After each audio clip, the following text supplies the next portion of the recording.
मेरे प्रिय भाई और बहनों, मेरे दोस्त, जय मसीह। मेरे दोस्त, यहाँ मत्ती 2:13 में लिखता है, उसके जाने के बाद प्रभु के एक स्वर्गदूत ने स्वप्न में यूसुफ को दिखाई देकर कहा, उठ, उस बालक को और उसकी माता को लेकर मिस्र देश को भाग जा।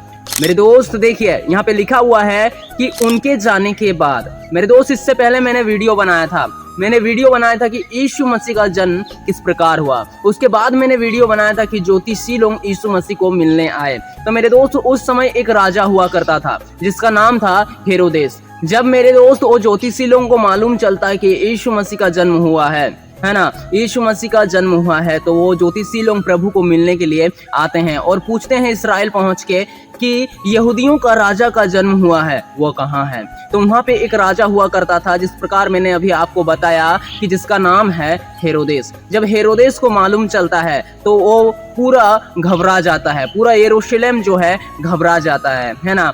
तो हेरोदेस ज्योतिषियों को बुलाकर कहता है कि तुम जाओ और उस बालक के विषय में ठीक ठीक मालूम करो, ताकि मैं भी आऊं और उसे प्रणाम करूं। लेकिन उसका मन में खोट होता है, वो उसे प्रणाम करना नहीं चाहता था, बल्कि उसका मन में क्रोध होता है कि मेरे जगह मेरे राजा होते हुए इस यरूशलेम में यहाँ पे कौन राजा पैदा हो गया। उसका मन में खोट था, वो प्रणाम करना नहीं चाहता था। लेकिन ज्योतिषियों को कहता कि तुम जाओ और उस बालक के विषय में ठीक ठीक मालूम करो। तो ज्योतिषी ओलों का बात को सुनते हैं और चले जाते हैं। और जब ज्योतिषियों को प्रभु मिल जाते हैं, वो बालक मिल जाता है, तो उसे प्रणाम करते हैं और जो भेंट लाए हुए होते हैं ना, उसे चढ़ाते हैं। और फिर परमेश्वर से स्वप्न में चेतावनी पाते हैं कि तुम हेरोदेस के पास दोबारा मत जाओ, बल्कि अपने देश को अन्य मार्ग से चले जाओ। तो वो लोग उस आज्ञा को मानते हैं और दूसरा मार्ग को चुनते हैं और अपने देश को लौट जाते हैं। वो हेरोदेस के पास नहीं जाते हैं। तो वहीं पे मत्ती 2:13 में लिखता है, उसके चले जाने के बाद, ज्योतिषियों के चले जाने के बाद, उसके चले जाने के बाद प्रभु के एक स्वर्गदूत ने स्वप्न में यूसुफ को दिखाई देकर कहा, उठ, उस बालक को और उसकी माता को लेकर मिस्र देश को भाग जा, और जब तक मैं तुझसे ना कहूं तब तक वहीं रहना, क्योंकि हेरोदेस इस बालक को ढूंढने पर है कि उसे मरवा डाले।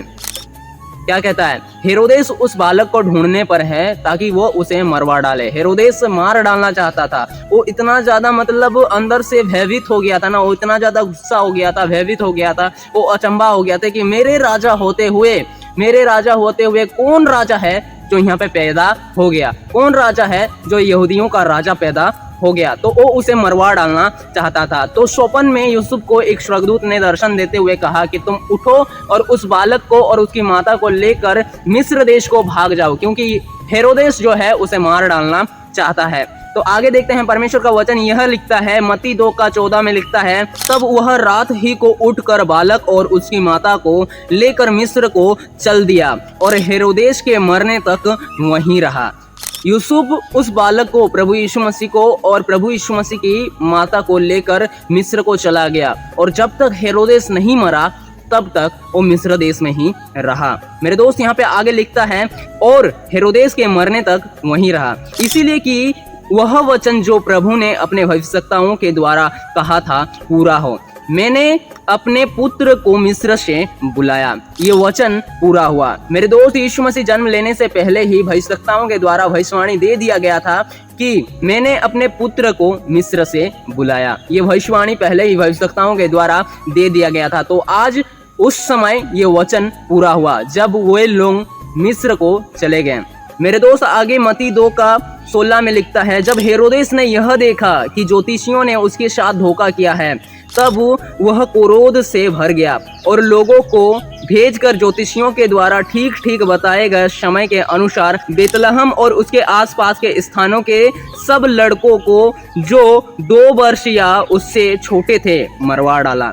मेरे दोस्त, वो इतना ही ज्यादा मतलब गंभीरता के साथ गिर गया, वो इतना ज्यादा गिर गया कि वो नहीं चाहता था कि मेरे जगह कोई और राजा पैदा हो, नहीं चाहता था कि मेरे जगह कोई और आए। वो बहुत ही ज्यादा निराशा में गिर गया, वो घबरा गया, पूरा यरूशलेम घबरा गया, तो वो उसे मार डालना चाहता था। ज्योतिषियों को बोला कि तुम जाओ और उस बालक के विषय में ठीक ठीक मालूम करो, लेकिन परमेश्वर की ओर से उन्हें चेतावनी मिला कि तुम हेरोदेस के पास दोबारा मत जाओ। तो वो लोग हेरोदेस के पास नहीं गया, वो लोग दूसरा मार्ग को चुना और अपने ही देश में लौट गया। तो जब हेरोदेस ने यह देखा कि ज्योतिषियों ने मेरे साथ धोखा किया है, तो हेरोदेस लोगों को भिजवा के, जितने भी वहीं पे जो यीशु मसीह तो बेतलहम में जन्म लिए थे ना, बेतलहम में और बेतलहम के आसपास जितना भी स्थान सब था, वहां पे जो जो बच्चा 2 वर्ष या उससे छोटा था, हर एक बच्चा को मरवा डाला ताकि मेरे जगह कोई और राज ना करे। लेकिन प्रभु ने अपने दूतों के द्वारा यूसुफ से पहले ही कह दिया था कि उठो और यहाँ से निकलो और मिस्र देश को भाग जाओ, क्योंकि हेरोदेस इस बच्चा को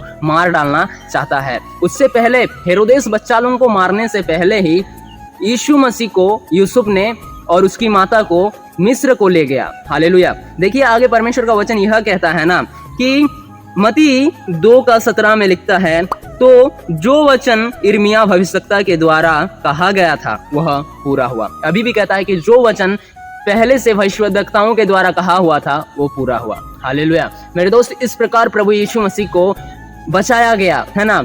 यीशु मसीह का क्या कसूर था? वो तो एक बालक था, वो एक बच्चा था, लेकिन देखो उसके जीवन में इतना बड़ा बड़ा परीक्षा आया, उसे लोग मार डालना चाहते थे, उसका कोई कसूर ही नहीं था, उसे लोग मार डालना चाहते थे। ठीक उसी तरह मेरे दोस्त, इस जीवन में आप जो रहते हो ना, आपको सताएंगे, मारेंगे, पीटेंगे। जब परमेश्वर प्रभु का पुत्र को, प्रभु को ये जगत के लोग नहीं पहचाने तो आपको कहाँ पहचानेंगे? आपको भी लोग सताएंगे, मारेंगे, पीटेंगे। इंसान इंसान को नहीं पहचानता। जब इस सृष्टि को रचने वाला को इंसान नहीं पहचाना तो हम लोगों का उस जगह क्या ही औकात है। हम लोगों को भी इंसान नहीं पहचानेंगे, इंसान इंसान को ही मरवा डालता है। इसलिए मेरे दोस्त देखिए, इससे आगे हम लोग जानेंगे, अगले वीडियो में जानेंगे कि यीशु मसीह को मिस्र देश से फिर कैसे बुलाया जाता है, फिर कैसे आते हैं और वो जाके कहाँ पे ठहरता है और वो क्या कहलाता है। इससे आगे अगले वीडियो में हम लोग जानेंगे। आज का वीडियो बस यहीं पे समाप्त करते हैं। चलिए मेरे दोस्त, इस वीडियो के द्वारा प्रभु परमेश्वर आपको संभाले और आशीष दे।